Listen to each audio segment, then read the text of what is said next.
2번 문제 볼게요. 가국가에 대한 설명으로 옳은 것은 이라고 나와 있는데 여러분 이 문제가 이제 시험문제 오답률 2위에 해당하는 문제입니다.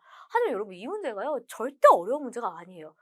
여러분들이 오답으로 찍은 선지를 분석해 보면 문제를 제대로 읽는 것이 왜 중요한지를 알 수 있을 겁니다. 자, 화면을 보면요. 사실 세계사 공부를 열심히 한 친구들이라면 익숙한 그림과 인물의 모습이 나옵니다. 딱 봐도 전쟁 중인 것처럼 보이죠? 그리고 해설을 보니 그림의 왼쪽 인물은 필리포스 2세의 뒤를 이은 마케도니아의 왕이다라고 나와 있어요. 이것만 봤을 때는 어떤 인물에 대한 설명입니까? 알렉산드로스죠. 그래서 여러분들이 선지 알렉산드로스와 관련돼 있는 것을 고른 친구들이 많은데요. 여러분 여기서 끝난 게 아니라 그는 이 전투에서 기병과 중장 보병을 앞세워 가해 황제가 이끄는 군대를 물리친 후 현지인과의 혼인을 장려하면서 자신도 가해 공자 결혼했다. 즉 알렉산드로스의 정책을 힌트로 해서 가왕조를 맞추는 거예요. 여러분 우리가 알렉산드로스가 제국을 건설하는 과정에서 이집트 정복하고 이소스 전투를 통해서 이 왕조를 정복했다라고 배웠습니다. 그리고 이 왕조의 공주와 혼인을 해서 동서융합 정책을 펼쳤다라고 배웠어요. 어느 왕조입니까? 바로 아케메네스 왕조 페르시아였습니다.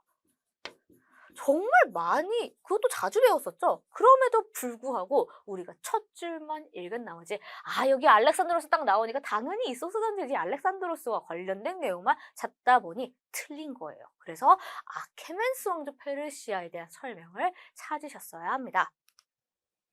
1번 볼게요. 알렉산드리아를 건설했다. 당연히 알렉산드로스가 한 거죠. 1번 고른 친구들이 정말 많았어요. 그래서 1번 아니다. 아케메네스 왕조 페르시아가 아니라 알렉산드로스 제국을 세운 알렉산드로스가 그리스식 도시를 세운 것이 알렉산드리아다. 기억해 주시고 2번에 호르텐시우스 폼 나옵니다. 여러분 어느 국가 기억하셔야 돼요? 로마 떠오르셔야겠고 로마 중에서도 어떤 시대? 공화정 시절이죠.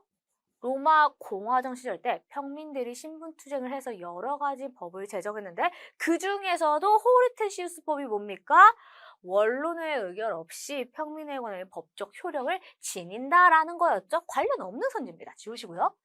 3번에 우즈베크인의 침공으로 멸망하였다. 이슬람 역사와 관련된 내용이죠. 어떤 왕조? 티무르 왕조입니다. 읽기 쉽지만 잘 나오는 선지니까 기억을 해주세요. 6월 모평에 나왔으니까요. 지워주시고 4번 수도 니네베 나옵니다. 왕립 도서관.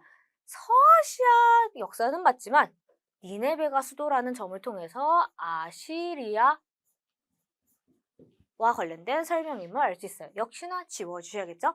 마지막 5번에 수사와 사르디스를 연결하는 왕의 글을 건설했다. 누가 했어요? 다리우스 1세가 있죠. 아케메네스 왕조 페르시아의 전성기를 이끈 왕이었습니다. 그래서 5번이 정답이고요. 여러분 이번 문제 오답률 2위에 해당하는 문제치고는 선지들이 굉장히 익숙하죠. 그러니까 이 문제는 문제를 꼼꼼하게만 봤어도 충분히 풀 수 있는 문제였다. 이 출제인들 어떻게 해석하겠어요? 이 친구들이 조금만 위쪽에 헷갈리는 힌트를 주었을 때 오답률이 높아지겠구나. 그러면 수능에도 이러한 비슷한 문제를 출제할 수 있겠죠. 꼭 기억을 해주시고요.